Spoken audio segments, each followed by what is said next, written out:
Accidental Presidents by Jared Cohen explores the power transitions of 8 US vice presidents who took over the presidency upon the deaths of their predecessors.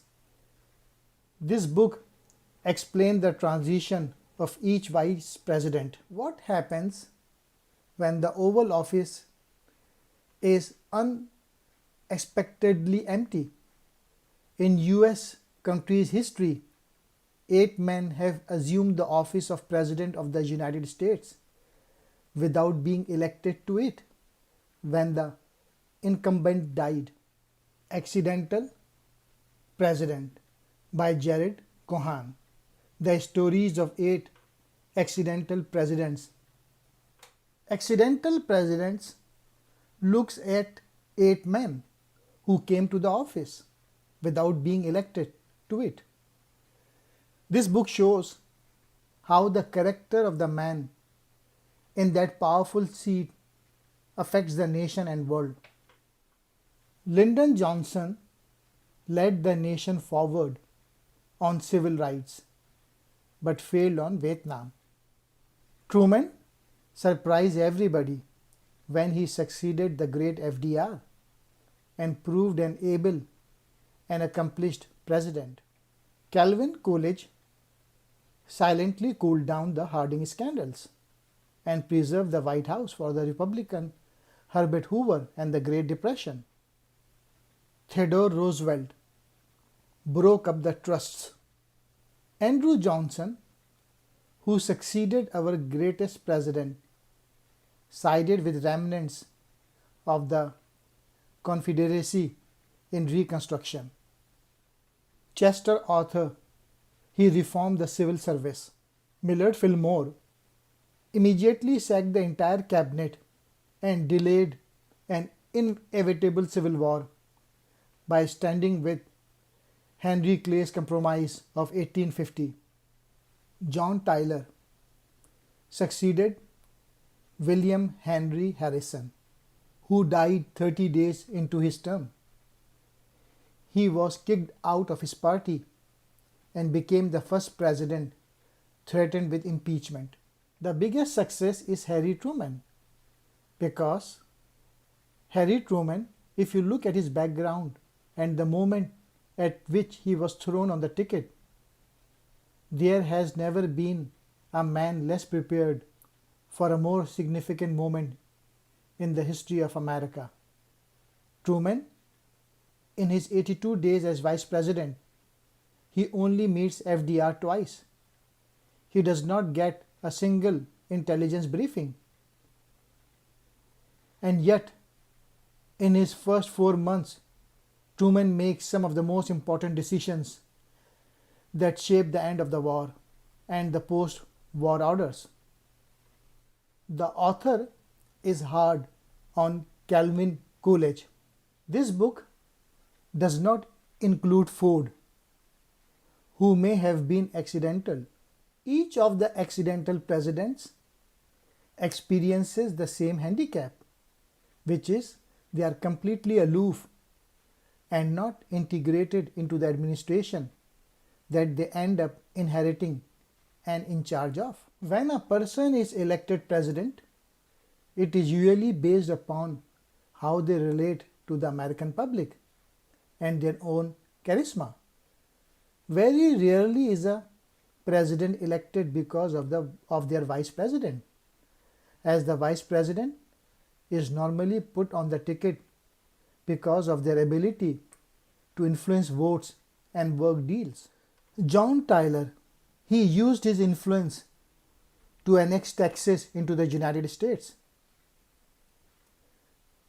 Henry Truman creating a new structure after World War II. Lincoln, Vice President Andrew Johnson, who was from Tennessee.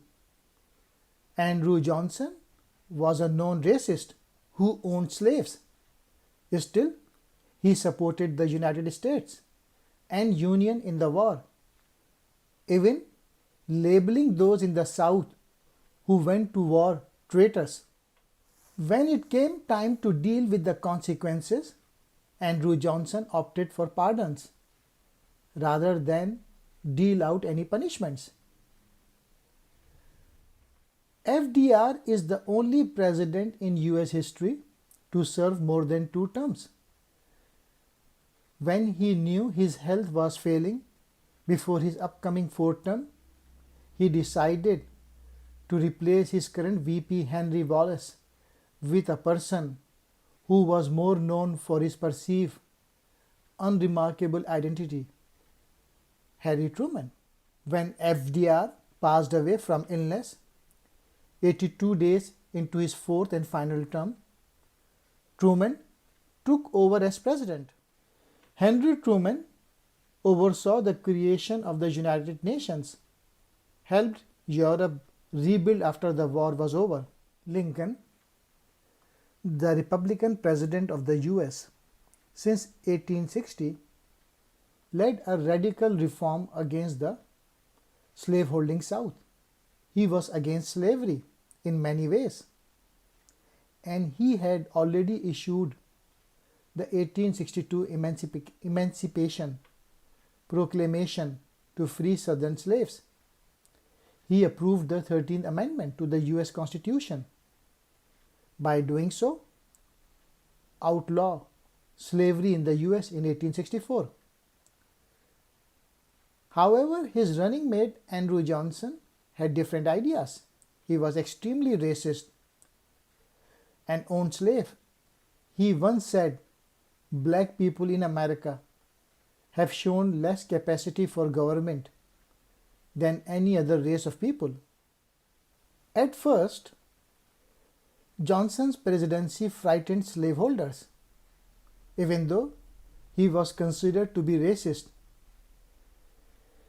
He fought against the secessionists throughout the war. He hated them so much that he even embraced Lincoln's civil rights policy. Yet it was not completely an anti-racist stance. He merely wished to win the Civil War. He knew that if he were to get rid of the slaves of the South, he would seriously damage the Confederacy. Johnson changed his behavior. He wanted to admit the Southern states into the Union, but he also knew that this would never be possible if he punished them too severely. Theodore Roosevelt was a progressive New Yorker and hated corruption. He was also known for his advocacy of poor Americans. Roosevelt spent a lot of time during his time as the city's police commissioner and governor. Lyndon Johnson followed JFK's example and extended civil rights to black Americans. The two greatest of the accidental presidents in the author view were Theodore Roosevelt and Harry Truman. The author is hard on Calvin Coolidge, probably best described as a third-rater. The author gave Lyndon Johnson some credit for his domestic achievements, particularly for civil rights, but sees him as a victim of holdover Kennedy officials who led him into the Vietnam War. We treat the selection of a vice president as an electoral mechanism for a particular moment, rather than somebody who we think can lead the nation. Wisdom suggests that you don't want to pick somebody who can outshine you, and you don't want to pick somebody who is going to embarrass you. The author said about Andrew Johnson, because the victory in the Civil War gave the country an enormous opportunity that was completely squandered, and we are still paying a price for it today. We still have a number of problems today that the author thinks directly tie back to the decisions that Andrew Johnson made.